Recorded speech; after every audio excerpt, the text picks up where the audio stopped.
Welcome to the Lindsay and Tony podcast, where we talk about spirituality, business, and life experiences. In this podcast, we're bringing our private conversations to you. We believe that it's through discussion, action, and reflection that true change occurs. Hi everybody, welcome to episode 111. There's not one right way to create a business and life that you love. In this episode, Lindsay and I talk about how there's an infinite amount of ways to approach anything in your life. When it comes to your business, when it comes to your lifestyle, there's an infinite amount of ways that you can create from. And in this episode, you will have an insight on actually how you can create a life that you love and a business that you love from your own heart, from your own soul. I hope everybody enjoys the show. Hi guys, welcome back. We're so excited that you're here. Today's episode is all about how there's not just one way to build a life or business that you love. So this is an important topic that we're going to talk about today because there's multiple ways that people enjoy living in, and we're going to go into detail about how there's some ways that you can open up to the possibilities to figure out what is for you. And if you think that you have the only way to build a business or to create a life that you love, by the end of this episode, you're going to realize that's false. I think it's important to think about it's true. Just the different ways that you can actually set up what you want out of your life. I think that's important. Right. And I say that because there's times in my life, and you could probably think about times in your life to where you thought you had the way. You're like, this is the way to do this. And then you realize there's like an infinite amount of ways to do it as you start to live and go into it. So Think about the fast food industry. I think McDonald's was the first one that came along. And before that, food was served differently. And this is like a negative example because I don't really believe in fast food, even though I eat it sometimes. But it's like, think about it. Before McDonald's came into the mix, food was served in a certain way. You went there, you sat down, it was like a slower process. And then, Ray Kroc and the McDonald brothers came along and they transformed that. And for those of you that seen the movie, they got a lot of resistance from it too in different times. And that's what you'll find. You'll find when you start to carve out a creative way in your niche, in your industry, in your business, a creative way to live your life, you're going to have resistance around it because the fact that it's creative means it's out of the box. And anything that's outside of the box, people tend to have resistance towards. They do. And I think this is another good point to bring up, that when you are receiving that resistance, not thinking that that's a sign that you're not supposed to do it. Because resistance is actually the magical thing that lets you know that you're on track. So if you're creating something from your heart and it's pouring out of you in your business, or thinking of ideas of things that you want to do in your life, and you're like, oh, I'm going to Italy next year, and someone makes a smart comment and say, oh, good for you. You really want to go there right now? We're talking about that during the pandemic, so I don't know why that idea came to me. I think because we traveled to Italy before. So that's the example that I could think of. But you're going to have resistance come at you, and it's important, if it's from your heart and you're thinking of that thing that you want to do, not to let anyone or anything, including your own resistance, come up into play and stop that flow. Right, especially for those of you that are entrepreneurs, and a lot of you that watch our episode or listen to our podcast, you are entrepreneurs.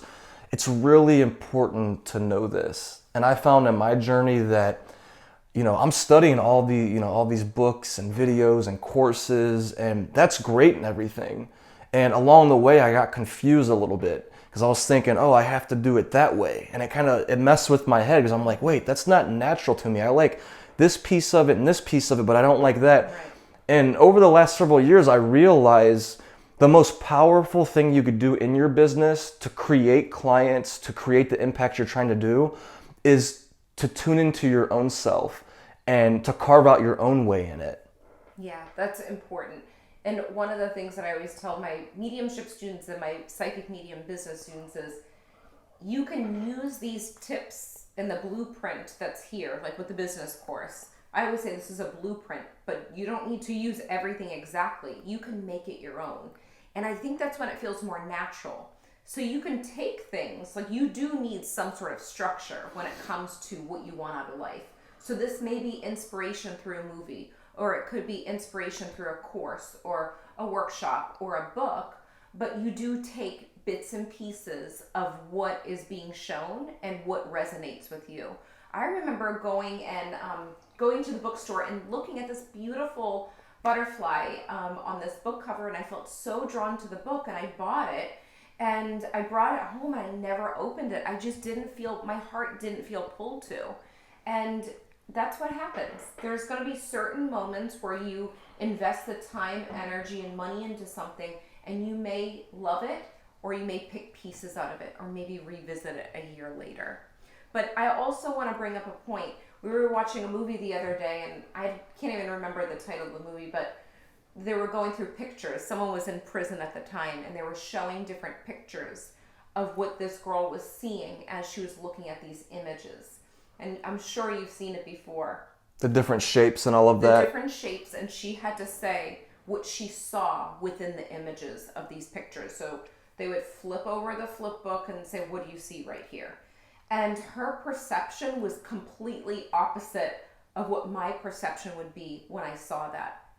Just like if you're looking up at the clouds and someone sees a heart in the sky and someone else sees something else in the sky, it's only through the lens that you're going to see through. You're going to notice, you're going to look through at the same exact thing as someone else, but you see something totally different because of your perception.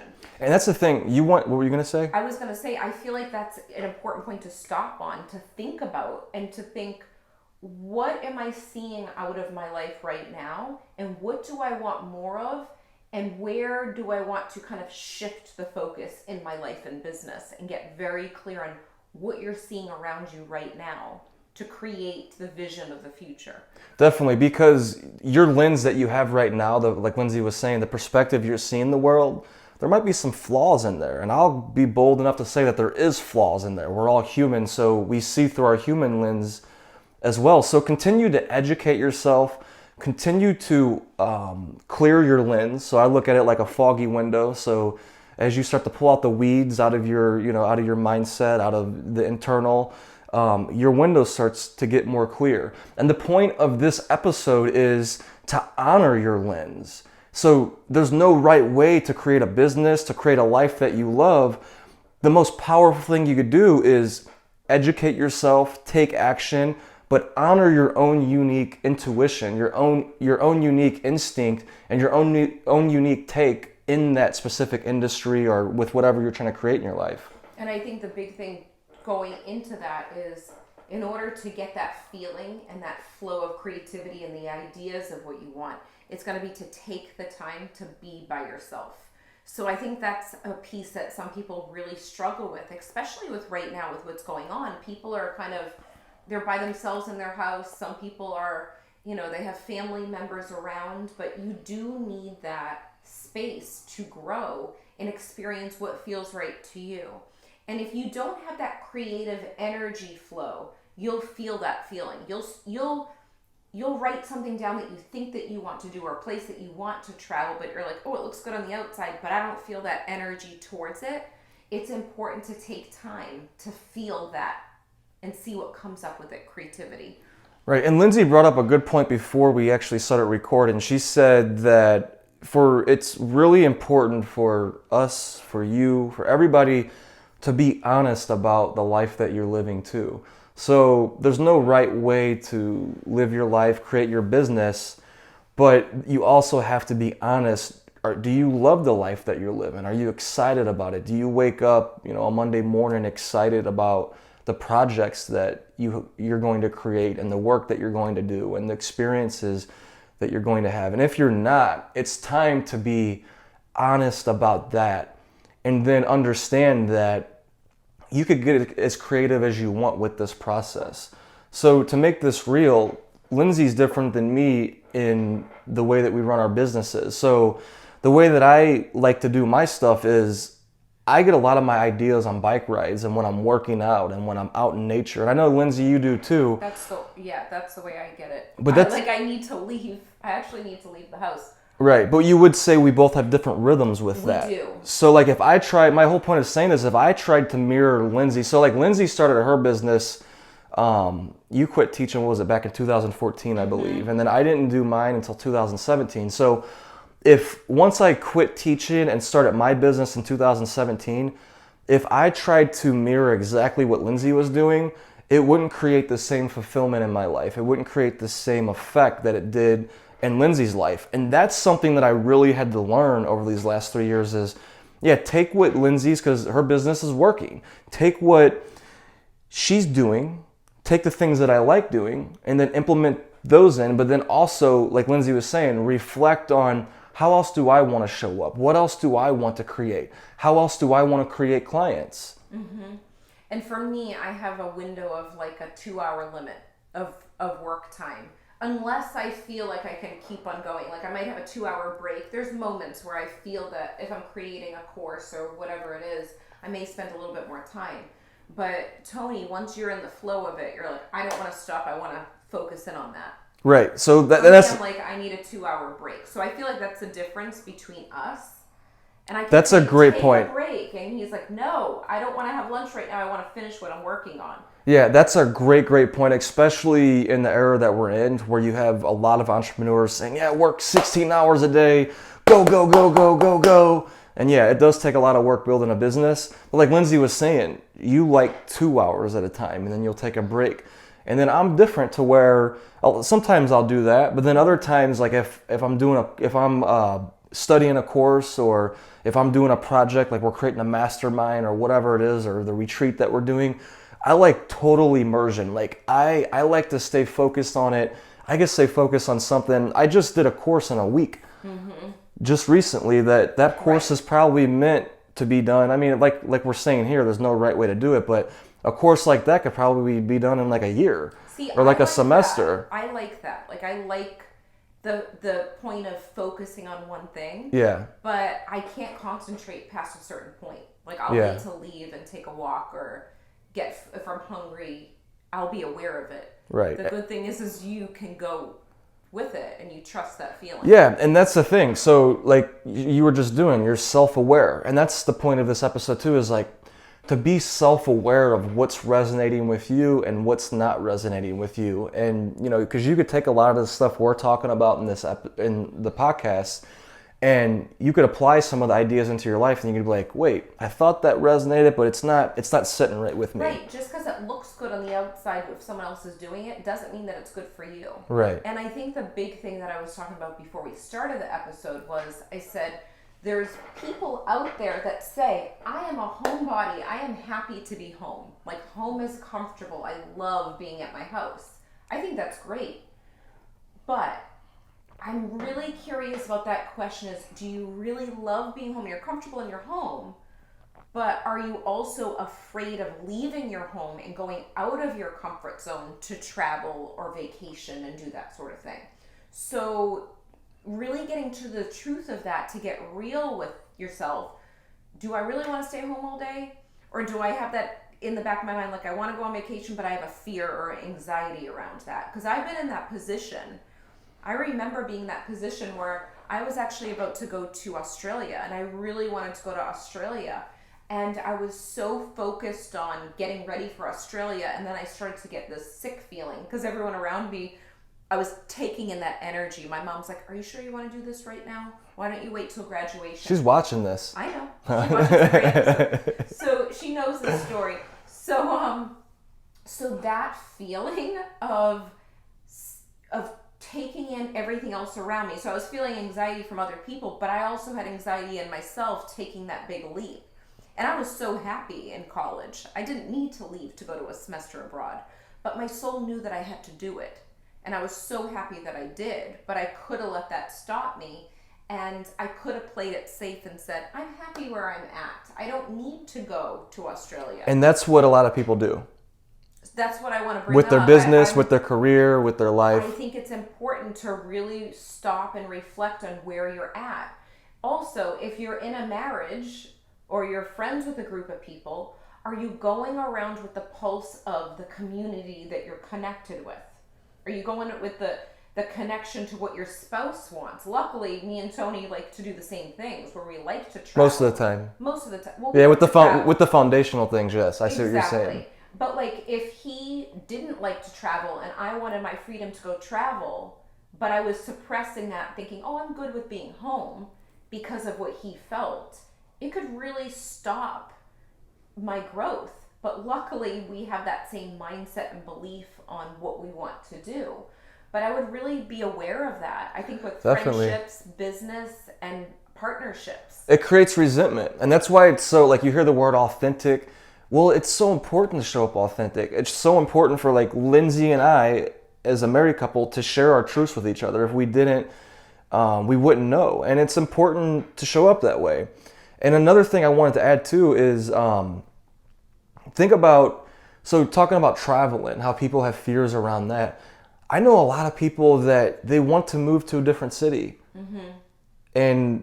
but then they name all these different reasons why they're not. They have to wait for their grandparents. They have to, their kids are a certain age. Their family's there, and I understand all of these things. There's a lot of like reasons to where it's like, yeah, that's a valid reason, but Lindsay and I, as all of you know, we come from a place of an abundant mindset. And that's cliche as all could be. But what that means is we believe that you are creating your world. So if you're somebody that wants to move to a new city, but then you're like, I don't want to leave my family behind. My kids are in school. There's like Marie Forleo always says, right? We were talking about her before this. We were. Everything's figure outable.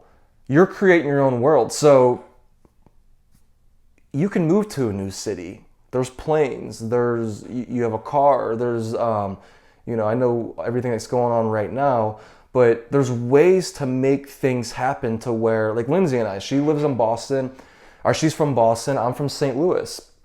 We're constantly going from St. Louis to Boston throughout a year period. Like we're in St. Louis, it seems 2 months out of the year, 3 months out of the year. We're in Boston about the same, and we figured it out. And a lot of people could be like, well, it's because you don't have kids, or it's because of this, or it's because of that. Once again, you're creating your own world. And I get it. If you have kids or if you have things that make it a little bit more challenging, yes, it's more challenging. And yes, it is painful at times being away from family. And yes, all these different things that you will go through, but you could create literally anything, any life that you want to create. There's no right way to do it. I think the big thing too is that we're following in the footsteps of people that have come before us or that are connected to us, and they did the same thing in their life possibly before. So if everyone's following everyone else and they're not truly doing what their heart and soul desires, then everyone's secretly unhappy and feeling resentful of not doing what they wanted to do, and they put it off.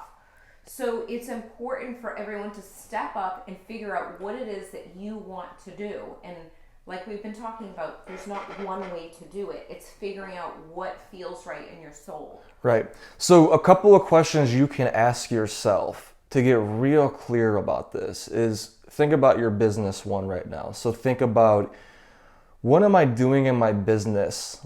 So think about the process of your business. What am I doing in my business? Part of the process of customer creation, marketing, all the different things that I'm not really resonating with, that I don't really enjoy doing. Is there a different way I can approach that? So think about that one. And then number 2, think about your lifestyle and how you're living. Are you living that lifestyle because you think it's the normal way to live a lifestyle? Or are you genuinely coming from your soul and creating? Are you paying attention to your soul? Because we have a human part and a soul part. That soul part's always there. It's there.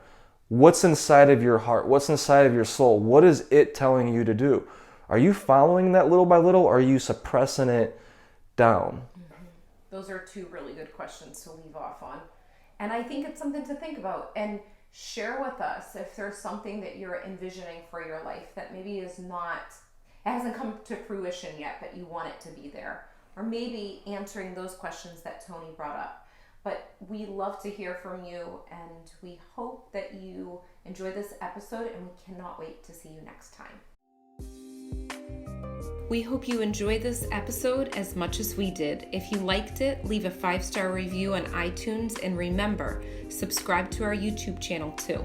If you can think of anyone else that would love this episode, share it with them right now on social media or email. And remember, getting results is a process of learning, applying, and reflecting. Stay consistent and continue to grow every day.